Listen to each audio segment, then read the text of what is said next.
Bonjour Florence sur le Paris-Nice. Au départ de Houille, je suis avec Serge sur une exposition Jacques Anquetil. Pouvez-vous nous parler de Jacques Anquetil qui est un immense champion que la France a toujours aimé? Il a un capital sympathie important et c'est l'une des premières vedettes. Bien oui, effectivement, Jacques Anquetil a été un champion d'exception. Ça a été le champion de ma jeunesse parce que quand il gagne son premier Tour de France, j'ai à peu près une douzaine d'années, c'était en 1957. Donc Jacques Anquetil, ça a été le coureur qui a fait rêver toute une génération, dont la mienne. Alors ce coureur d'exception, puisqu'à 19 ans, il va gagner sa première grande course professionnelle qui est le Critérium des As, une course contre la montre de 140 km.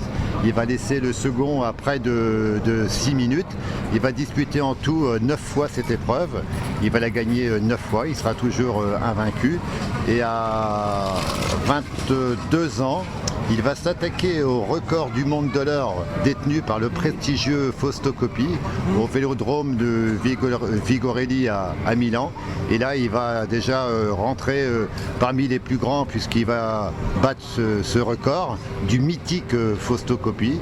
Et à 23 ans, il va participer à son premier Tour de France qu'il va remporter. Et en tout, il va remporter 5 Tours de France. Il sera d'ailleurs le premier coureur au monde à avoir gagné le Tour de France à 5 reprises. Ensuite, en 1960, il sera le premier coureur français à accrocher le Tour d'Italie à son palmarès.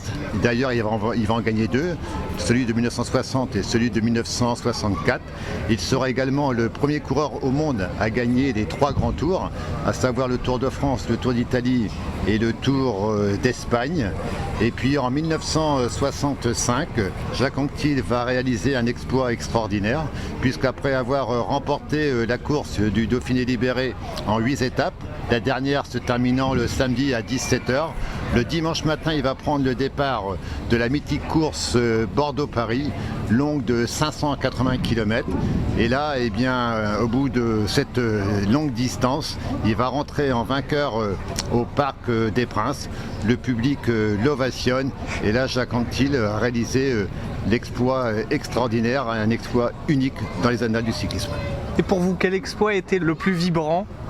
Bien que ce soit un choix difficile, toute la carrière est magnifique. Eh bien, c'est vrai qu'il a eu des passes d'armes, surtout avec Raymond Poulidor, puisque à un moment la France est divisée en deux, puisque Poulidor et Anquetil, il y aura, on va dire que la France, c'est un peu comme en politique, la gauche et la droite, ça va être du 50-50.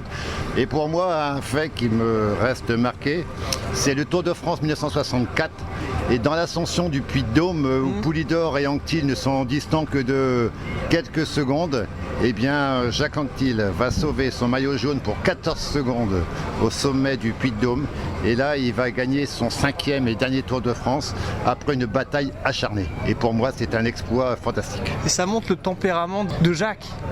Jacques Anquetil, en 1964, quand il avait gagné donc son dernier Tour de France, il faut dire aussi qu'il a pris ce départ du Tour de France, on va dire quand même fatigué, parce qu'il venait de remporter le Tour d'Italie. Et entre la fin du Tour d'Italie et le départ du Tour de France, il n'y avait que 14 jours. Alors il a fallu qu'il batte un excellent Raymond Poulidor qui lui voulait gagner absolument au moins une fois le Tour de France. Et là la bataille a été acharnée et Jacques Anquetil a été vraiment très très courageux. Et comment pour vous est née cette idée de collectionner des articles sur Jacques Anquetil et puis ensuite en faire une exposition à terme ? Tout simplement, quand j'avais une douzaine d'années, comme j'ai dit tout à l'heure, c'était le champion de ma jeunesse qui nous faisait rêver. Et puis on achetait à l'époque, on n'avait pas la télé, on n'avait pas tout ça, donc on achetait un petit peu on achetait des magazines, on collectionnait des photos avec des sponsors de l'époque, que ce soit Eliette, avec Leroux, avec Saint-Raphaël. Donc j'avais gardé des magazines et des photos de Jacques Anquetil que j'avais gardées précieusement dans un carton. Et puis lors de son décès en 1987, je sais pas, c'est quelque chose qui m'a marqué parce que le champion de ma jeunesse disparaissait. Et là, de plus belle, j'ai recollectionné tout ce que j'ai trouvé sur Jacques Anquetil. Et il y a une dizaine d'années, j'ai décidé comme ça, pourquoi pas, de faire l'exposition sur Jacques. Et Et donc ça a plu à des organisateurs, ça a plu au public, et puis on me demande régulièrement de faire des expos, alors je réponds positivement 3 ou 4 fois par an. Ça montre qu'il y a une vraie culture vélo. Les gens ils restent toujours passionnés pour les grands champions, je veux dire, comme je disais tout à l'heure, à l'image par exemple de l'Italien Fausto Coppi qui est resté presque un demi-dieu en Italie, ça restera un mythe pour l'éternité dans le monde du cyclisme en Italie. Et avez-vous de nouveaux objets qui arrivent quelquefois, des nouveaux articles pour venir compléter cette collection fantastique? Bien sûr, il en arrive, et puis j'ai ma femme qui cherche sur internet. Alors la pièce rare qu'on peut trouver de temps en temps, eh bien, elle est toujours la bienvenue. Mais seulement elles sont de plus en plus rares et de plus en plus chères. Il y a également des histoires. Avez-vous déjà rencontré Jacques Anquetil? Ah oui, j'ai rencontré Jacques Anquetil à plusieurs reprises. Et une fois, c'était à Beauvais, lors de la foire exposition de Beauvais. Jacques Anquetil, qui avait déjà gagné ses 5 Tours de France, est venu à notre stand. Nous on était, je crois, il y a peut-être une vingtaine d'années. On avait fait une démonstration de home trainer et Jacques Anquetil avait offert à tous les finalistes de cette compétition de home trainer une paire de gants qui avait sa marque. Et cette paire de gants, je l'ai encore aujourd'hui, c'est quelque chose qui m'a marqué. Et c'était des vrais champions avec un charisme important, un peu comme Marcel Cerdan en boxe.